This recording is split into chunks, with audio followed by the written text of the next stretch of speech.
ଆକାଶବାଣୀ।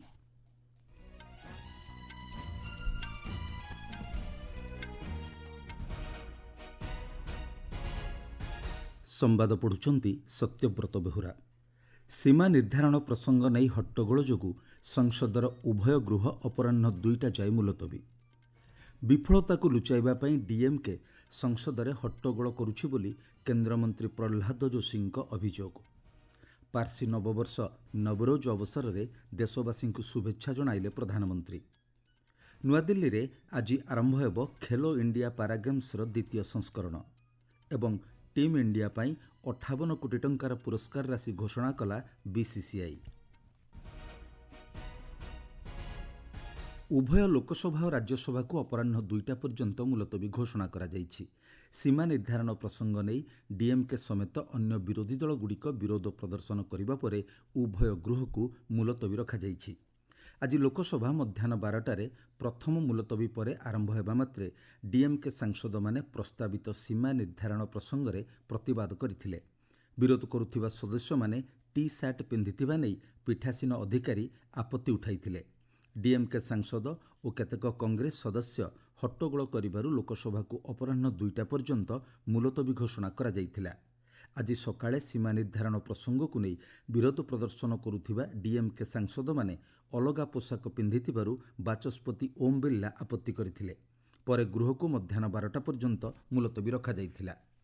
ବାଚସ୍ପତି ଓମ୍ ବିର୍ଲା କହିଛନ୍ତି, ଗୃହ ନିୟମ ଅନୁଯାୟୀ ଚାଲିବ ଏବଂ କିଛି ସଦସ୍ୟ ଗୃହର ମର୍ଯ୍ୟାଦା ଓ ନିୟମକୁ କ୍ଷୁର୍ଣ୍ଣ କରୁଛନ୍ତି।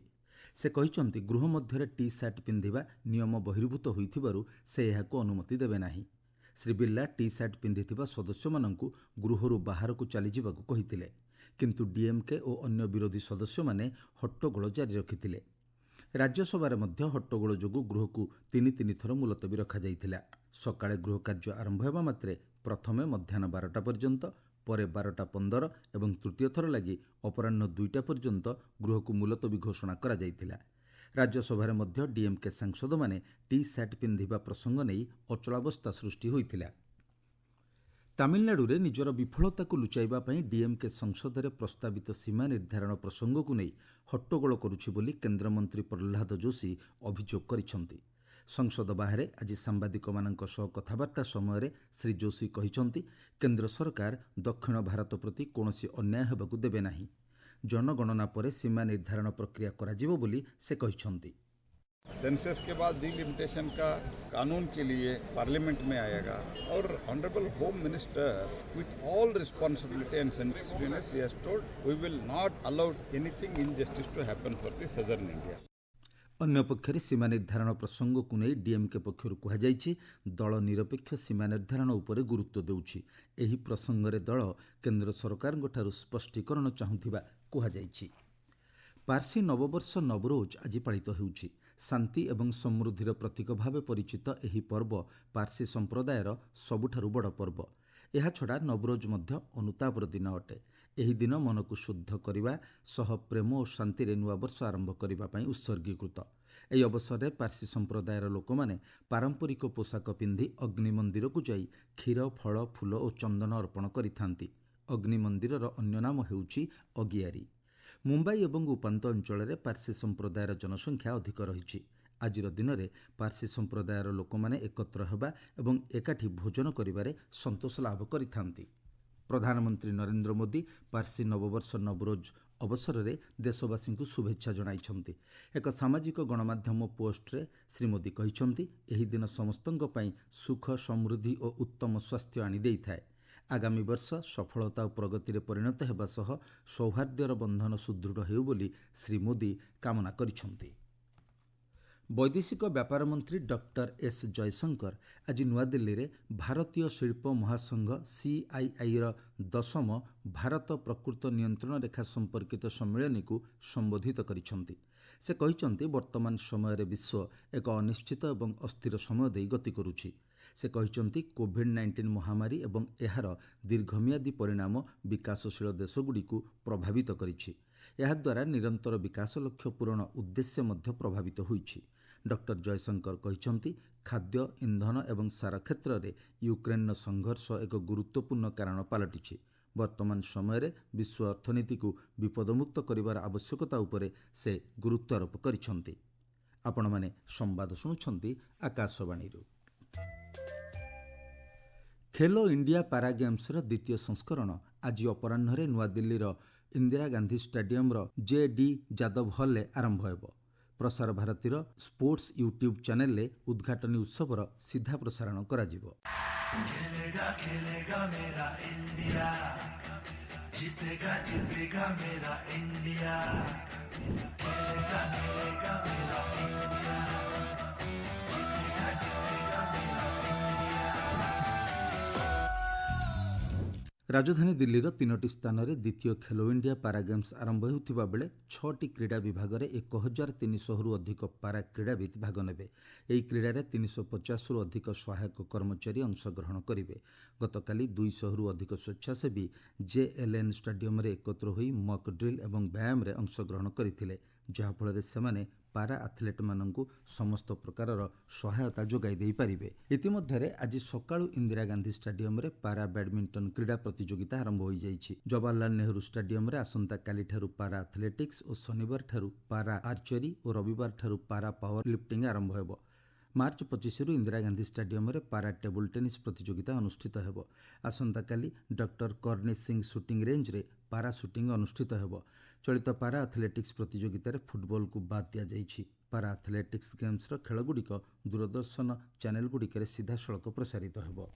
खेल नहीं ये आग है, हर दिल में एक विश्वास है, नए भारत की आदर्श है, कुछ करने की आस है। खेलेगा खेलेगा मेरा इंडिया, जीतेगा जीतेगा मेरा इंडिया, जीतेगा इंडिया। ପ୍ରଧାନମନ୍ତ୍ରୀ ଇଣ୍ଟର୍ଣ୍ଣସିପ୍ ଯୋଜନାରେ ଯୋଗ୍ୟ ଛାତ୍ରଛାତ୍ରୀମାନଙ୍କୁ ଅନ୍ତର୍ଭୁକ୍ତ କରିବା ଲାଗି କର୍ପୋରେଟ୍ ବ୍ୟାପାର ମନ୍ତ୍ରଣାଳୟ ଏକ ଆଲୋଚନା ଆୟୋଜନ କରିଥିଲା।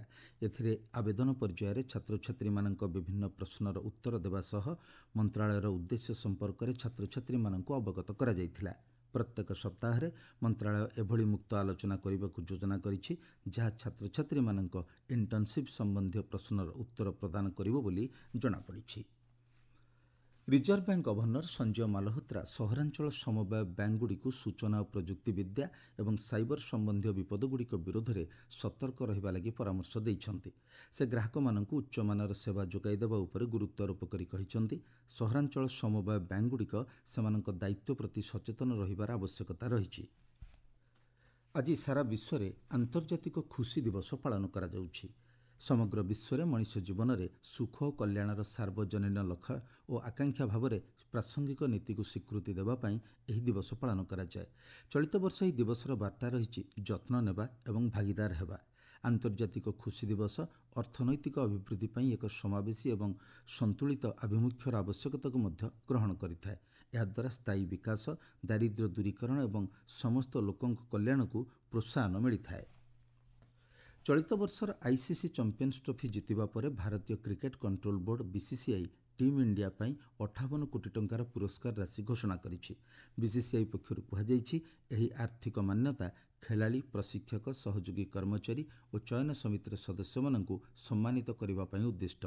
ରୋହିତ ଶର୍ମାଙ୍କ ନେତୃତ୍ୱାଧୀନ ଭାରତୀୟ ଦଳ ଆଇସିସି ଚାମ୍ପିୟନ୍ସ ଟ୍ରଫିର ସମସ୍ତ ମ୍ୟାଚ୍ରେ ବିଜୟୀ ହେବା ସହ ଫାଇନାଲ୍ ମ୍ୟାଚ୍ରେ ନ୍ୟୁଜିଲ୍ୟାଣ୍ଡକୁ 4 ୱିକେଟ୍ରେ ପରାସ୍ତ କରିଥିଲା। ବିସିସିଆଇ ଅଧ୍ୟକ୍ଷ ରୋଜର ବିନି କହିଛନ୍ତି, ଲଗାତାର ଆଇସିସି ଟାଇଟଲ୍ ଜିତିବା ବିଶ୍ୱସ୍ତରରେ ଟିମ୍ ଇଣ୍ଡିଆର ସମର୍ପଣ ଓ ଉତ୍କର୍ଷତାକୁ ପ୍ରତିପାଦିତ କରୁଛି। ସୁଇଜରଲ୍ୟାଣ୍ଡର ବାସେଲଠାରେ ଚାଲିଥିବା ସୁଇସ୍ ଓପନ୍ ବ୍ୟାଡମିଣ୍ଟନ ପ୍ରତିଯୋଗିତାର ମହିଳା ଡବଲ୍ସ ପ୍ରି କ୍ୱାର୍ଟର ଫାଇନାଲରେ ଭାରତର ତ୍ରିଷା ଜଲି ଓ ଗାୟତ୍ରୀ ଗୋପୀଚାନ୍ଦ ଆଜି ଜର୍ମାନର ସେଲିନ୍ ହବ୍ସ ଏବଂ ଆମେଲି ଲେହମାନ୍ଙ୍କ ମଧ୍ୟରେ ମୁକାବିଲା ହେବ। ଗତକାଲି ପ୍ରଥମ ରାଉଣ୍ଡରେ ସୁଇଜରଲ୍ୟାଣ୍ଡ ଯୋଡ଼ିଙ୍କୁ ଭାରତୀୟ ମହିଳା ଯୋଡ଼ି 21-16, 21-17ରେ ପରାସ୍ତ କରିଥିଲେ। ମୁଖ୍ୟ ସମ୍ବାଦ ପୁଣି ଥରେ। ସୀମା ନିର୍ଦ୍ଧାରଣ ପ୍ରସଙ୍ଗ ନେଇ ହଟ୍ଟଗୋଳ ଯୋଗୁଁ ସଂସଦର ଉଭୟ ଗୃହ ଅପରାହ୍ନ 2ଟା ଯାଏ ମୁଲତବୀ। ବିଫଳତାକୁ ଲୁଚାଇବା ପାଇଁ ଡିଏମ୍କେ ସଂସଦରେ ହଟ୍ଟଗୋଳ କରୁଛି ବୋଲି କେନ୍ଦ୍ରମନ୍ତ୍ରୀ ପ୍ରହ୍ଲାଦ ଯୋଶୀଙ୍କ ଅଭିଯୋଗ। ପାର୍ସି ନବବର୍ଷ ନବରୋଜ ଅବସରରେ ଦେଶବାସୀଙ୍କୁ ଶୁଭେଚ୍ଛା ଜଣାଇଲେ ପ୍ରଧାନମନ୍ତ୍ରୀ। ନୂଆଦିଲ୍ଲୀରେ ଆଜି ଆରମ୍ଭ ହେବ ଖେଲୋ ଇଣ୍ଡିଆ ପାରା ଗେମ୍ସର ଦ୍ୱିତୀୟ ସଂସ୍କରଣ ଏବଂ ଟିମ୍ ଇଣ୍ଡିଆ ପାଇଁ 58 କୋଟି ଟଙ୍କାର ପୁରସ୍କାର ରାଶି ଘୋଷଣା କଲା ବିସିସିଆଇ। ସମ୍ବାଦ ଶେଷ ହେଲା। ଅଧିକ ସମ୍ବାଦ ପାଇଁ ଆପଣମାନେ newsonair.gov.in ୱେବସାଇଟ୍ ଏବଂ ନ୍ୟୁଜ୍ ଅନ୍ ଏଆଇଆର୍ ଆପ୍ରେ ଲଗ୍ଇନ୍ କରିପାରିବେ।